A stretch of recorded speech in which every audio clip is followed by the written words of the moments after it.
자, 화제를 바꿔서 내란 전담 재판부. 대법원이 어제 갑자기 이 전담 재판부 예규를 만들겠다 이렇게 얘기를 했어요. 이게 눈에 보이는 꼼수 아닙니까? 예? 이거 법안 통과시킨다고 하니까 수정안 만들어서 이제 되고 뭐 위헌 논란, 이거 위헌 소란이라고 저는 또 보는데 이게 지금 사라진 상황이 됐다 보니까 대법원이 갑자기 예규 만들겠다. 이거 어떻게 보셨어요? 첫 번째로 네. 이 예규가 비판을 받지 않으려면 1년 전 오늘 만들어졌어야 합니다. 그렇다고 하면은 조금 미진한 부분이 있더라도 대법원이 그래도 이렇게 정의 구현을 위해서 나서고 있구나라는 평가를 받았겠지만 1년이 지났죠. 탄핵까지 됐고 모든 게 바뀌어 있는 상황입니다. 네.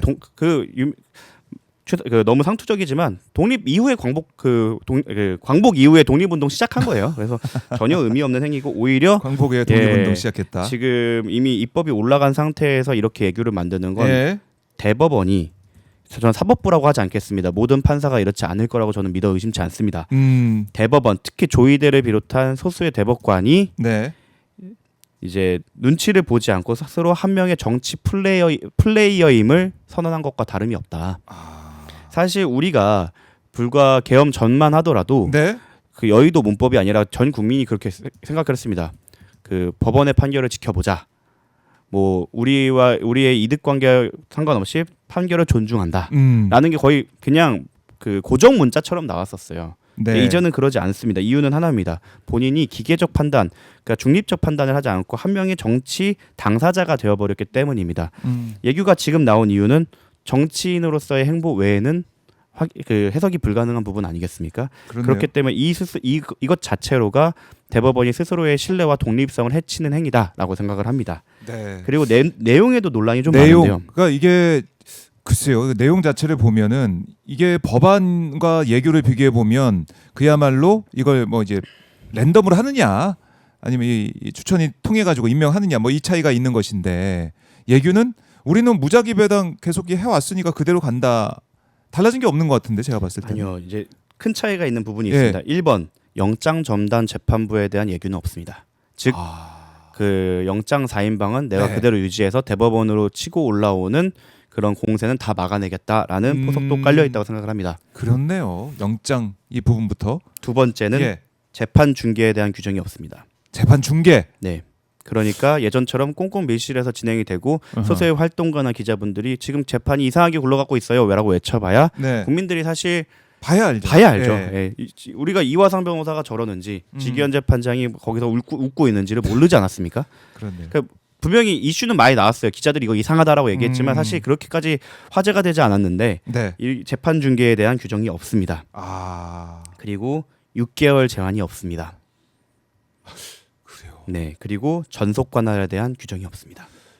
그래서 많이 다르네요. 이게. 그러니까 이게 1년 전에 나왔다고 하면 급하게 법원이 빠르게 정의를 세우기 위해서 그 결국에는 지금 지기현 재판장이 다른 사건도 막 하고 있지 않습니까? 그런 거 안 하게 몰두해서 할 수 있게 전담 재판부를 만들었구나. 사건 안 맞고. 이런 거 사물 관할을 이렇게 해줘갖고 참 다행이다라고 판단했겠지만 속도 낼 수 있겠다 그런 생각. 그 정도 의의입니다. 근데 그거를 지금 한다? 이미 법을 통해서 영장 판사들이 문제가 있다는 게 확인이 됐고 재판 중계에 대한 효용을 그리고 문제를 확인할 수 있다는 점을 국민들이 체감을 하셨고 그리고 6개월 제한 덕분에 사실은 이번에 체포방해 사건에 대해서 백대현 판사님께서 일정을 딱 정해갖고 나는 이날 선고할 거야라고 했잖아요. 맞아요. 사실은 뭐 신속한 재판은 당연한 원칙이지만 구체적으로 6개월 내에 하라는 특검법의 명령이 있었기 때문에 그걸 준수하신 겁니다. 그런 내용이 있었기 때문이고 전속관은 지금도 이게 애매하게 특히 군인 같은 경우에는 지방에 있고 전역을 했습니다. 그러면 막 논산 지원해서 지금 내란 재판이 열릴 수도 있는 거예요. 제가 알기로는 그렇게 한계가 있어서 그걸 이제 끌어오려고 하고 있는 걸로 알고 있는데 그렇게 되면 아무래도 감시나 이제 보는 눈이 적어지기 때문에 이상하게 흘러갈 수가 있습니다. 그런 것들을 지금 하나도 포함되지 않은 것이 예규이다. 즉 1년 전에 나왔으면 모르겠지만 지금으로서는 너무나 구멍이 많은 예규이고 그리고 말씀하신 대로 뭐 무작위는 똑같지 않느냐라고 하지만 우리가 두 눈으로 지켜보지 않았습니까? 무작위가 무작위인지에 대해서. 그래서 서울고법에서 결정한다는데 결국 서울고법은 이제 2월에 다시 인사를 통해서 조희대 대법원장의 인사를 통해서 그 픽으로 채워질 겁니다. 거기 안에서 돌아가는 거기 때문에 조희대 판이네요. 역시. 조희대가 그려놓은 큰 그림 거기서 이거 혹시 기피하거나 나는 이거 절대 하기 싫다고 하는 사람들 손드세요 한 다음에 그 사람들한테 배당 안 하는 거 전담해서 빼주고 하다 보면 사실상 조이대 픽만 남을 수도 있는 상황입니다. 근데 지금 제가 왜 사법부와 대법원을 구분하려고 하냐면 사실 이번 예규는 그거를 구분하겠다는 조이대 코트의 입장이 나온 거와 다름없습니다. 왜냐하면 지금 위헌성을 덜어내기 위해서 사실상 판사회의나 전국 법관회의 즉 일반 개별 판사들의 의견을 들어서 뽑겠다라는 게 이번에 민주당 안으로 보이는데 그것조차 못 받겠다는 겁니다. 내가 픽해서 서울고법에 배치한 사람들 중에서 랜덤을 돌리겠다. 즉 일반 판사들조차 나는 그들이 선택하는 것조차 원하지 않는다라는 신호기 때문에 내가 하겠다. 무슨 판사에 뭐가 필요해? 내가 그냥 픽할 거야 이거. 야, 이게 생각보다 있네. 문제가 굉장히 큰 액션이라고 생각합니다. 첫 번째로는 정치적 행보를 했기 때문에 문제가 있고 두 번째로는 아까 말씀드린 대로 안골을 다 빼놨고 세 번째로 자기한테 치고 들어오는 걸 막기 위한 방어막이 있으며 세 번째로 사법부 자체를 컨트롤하기 위한 그림을 그리고 있다. 사실 매번 사법부 독립이라고 하는데 진짜 법문에서 추구하고 있는 목표는 재판의 독립입니다. 재판의 독립은 다른 법관 그리고 대법원장으로 부터의 독립도 포함된 내용입니다. 근데 오히려 사법 독립을 외치는 조이대가 사실 재판 독립에 대해서는 부정적인 입장을 내신 거라고 보시면 됩니다. 그렇기 때문에 이건 자가당착이고 여기에 대해서 옹호하는 논리가 이렇게 우리가 외교로 만들면 위헌법률 심판이나 이런 것들이 여지가 없어지지 않느냐라고 하는데 예규라니까 예규니까 위헌 규칙에 대해서 위법 규칙에 대해서 위헌 규칙에 대해서도 심사할 수 있습니다. 물론 헌재가 안 하는 것도 있지만 그리고 본인들이 만들면 위헌이 무조건 아닙니까? 이거야말로 자신들은 무오류의 존재라는 약간 전제를 깔고 얘기하는 거거든요. 그리고 그건 대법원 생각이지 그 위헌 심판 제청을 받은 재판장은 또 생각이 다를 수가 있어요.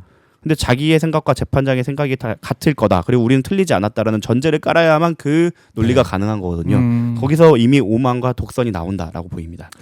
이렇게 되면 그러니까 조이대 입장에서 지금 법안이 이제 올라가는 상황에서 예규를 딱 만들었다.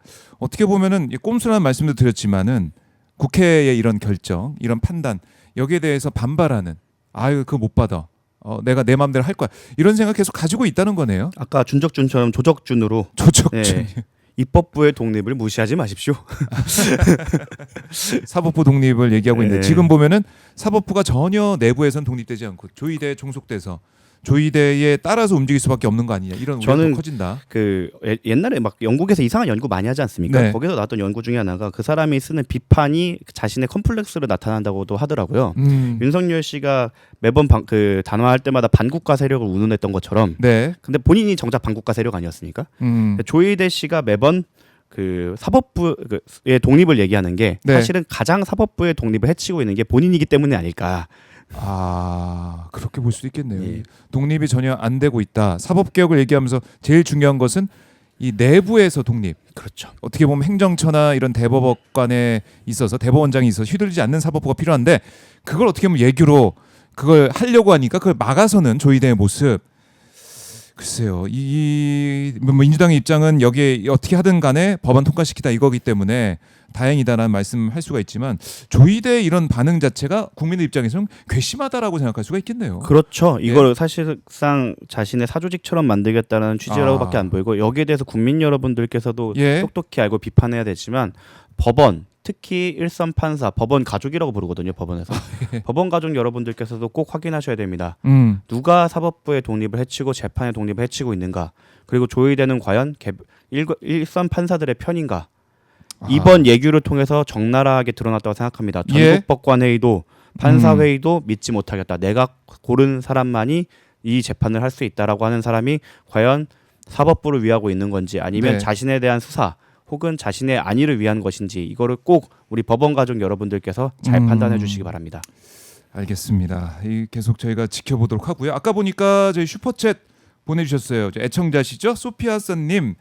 김범석 대리인 뒤에 숨지 말고 당장 나타나라. 김범석 범킴을 향해서 강하게 질타해 주셨습니다. 슈퍼챗 너무나 감사드리고요. 이렇게 여러분들 오마이TV 박종호의 스팟도 슈퍼챗을 쏠 수가 있습니다. 그렇죠. 혹시 잘 안 올라와서 막아놨나라고 생각할 수가 있는데 안 막아놨습니다. 쏘시면 되고요.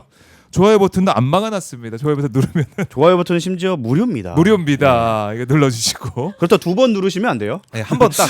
예, 맞아요. 색깔이 딱 들어오게 2번 누르면 또 취소가 되니까 눌러주시고 오마이TV 구독 안 하신 분들 구독도 해주시면 고맙겠습니다. 구독하고 보시면 이 아이돌계 변호사 아닙니다. 변호사계 아이돌 정구승 변호사 만날 수 있습니다. 예, 함께해 주실 너무나 간곡히 부탁드리겠습니다. 자.